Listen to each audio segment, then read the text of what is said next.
Casey Anthony did not look like a grieving mother. That was the first thing people noticed. When her 2-year-old daughter, Caylee Anthony, disappeared, Casey did not behave the way society expected her to. She did not panic. She did not plead publicly for help. She did not appear consumed by fear or grief. Instead, she smiled. She went out with friends. She danced. She laughed. She lived as if nothing had happened. And for many people, that behavior was more disturbing than any physical evidence ever could be. Because grief has a pattern, and Casey Anthony did not follow it. Early life, emotional immaturity and avoidance. Casey Marie Anthony was born in 1986 in Ohio and later raised in Florida. Her early life was not defined by extreme abuse or obvious trauma, but by something more subtle and psychologically just as damaging: instability, conflict, and emotional avoidance. Her relationship with her parents was tense and inconsistent. Arguments were frequent. Boundaries were unclear. Responsibility was often shifted rather than accepted. From a young age, Casey learned a powerful psychological lesson. Avoidance works. When confronted, she lied. When pressured, she deflected. When reality became uncomfortable, she created a new one. Friends and family later described her as someone who lied easily, sometimes unnecessarily. Psychologists call this pathological lying, not driven by survival, but by habit. For Casey, lying was not a defense mechanism used occasionally. It was her primary way of interacting with the world. A fragile identity. Casey did not appear to have a stable sense of self. She shifted identities depending on who she was speaking to.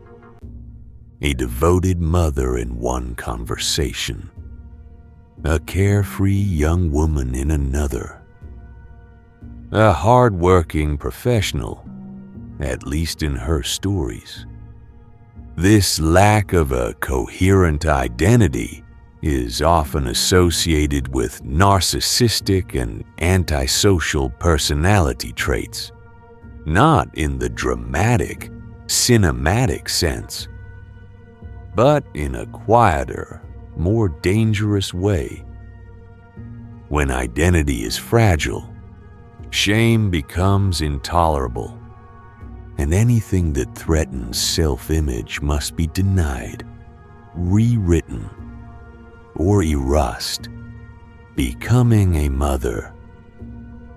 When Casey became pregnant with Caylee, there was no clear plan for adulthood. The identity of Caylee's father was never confirmed. Casey gave different answers to different people. Motherhood did not ground her. It did not slow her down. It did not fundamentally change her priorities. Instead, responsibility seemed to exist on the periphery of her life. Those around her, especially her parents, often ended up caring for Caylee. Casey, meanwhile, continued living socially, impulsively, and without structure. Psychologically, this behavior aligns with emotional immaturity, a condition where adult responsibilities are experienced as threats to freedom rather than duties. To someone emotionally immature, a child is not a bond. It is a limitation. The disappearance. In June 2008, Caylee Anthony disappeared, but no one reported her missing for 31 days. That single detail would haunt the case forever. For over a month, Casey did not contact police, did not alert authorities, did not appear to search. Instead, she continued socializing. When she was finally questioned, she offered explanations, but none of them were true. She claimed Caylee was with a nanny named Zenaida Gonzalez, a woman who did not exist.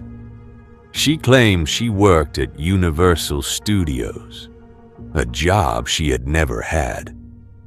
She walked investigators through her office until security stopped her and confirmed the lie. Each story collapsed, each explanation unraveled. Yet Casey remained calm, almost indifferent. The psychology of persistent deception. Why would someone continue lying when the truth is clearly unavoidable? Psychologists describe this behavior as narcissistic denial, the belief that reality itself can be reshaped through confidence, repetition, and emotional detachment. For Casey, telling the truth would have required facing guilt, responsibility, and shame. And shame, for someone with narcissistic traits, is psychologically annihilating.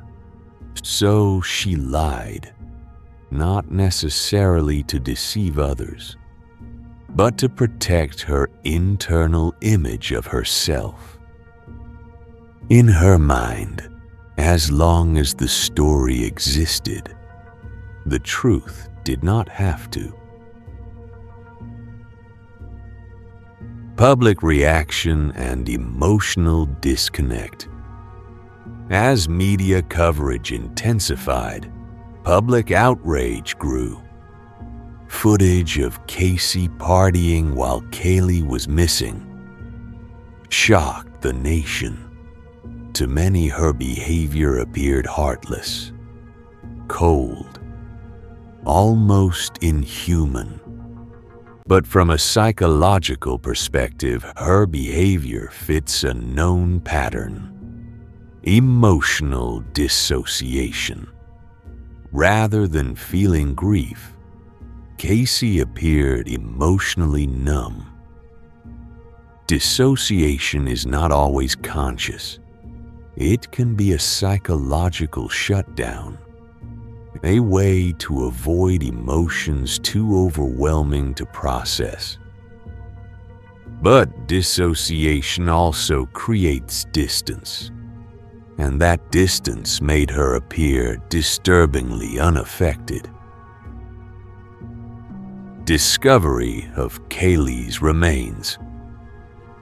In December 2008, Caylee's remains were found in a wooded area not far from the Anthony family home. Hope ended, but clarity did not arrive. There was no definitive cause of death, no direct physical evidence tying Casey to murder, only circumstantial evidence and behavior. A lot of behavior.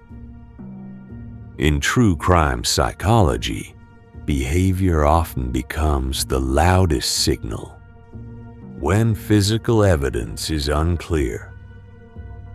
The trial. Two narratives. The trial of Casey Anthony became one of the most watched in American history. The prosecution argued that Casey murdered her daughter to free herself from responsibility and reclaim her life. The defense presented a different narrative: an accidental death followed by panic, denial, and psychological breakdown. They introduced allegations of childhood abuse, suggesting long-term trauma and emotional damage. Whether those claims were true or not, they reframed Casey not as a monster, but as someone emotionally fractured. The verdict and collective shock. In 2011, Casey Anthony was found not guilty of murder. The reaction was immediate and explosive. How could someone so suspicious walk free? The answer lies in a crucial distinction: moral guilt versus legal proof. The jury did not declare Casey innocent.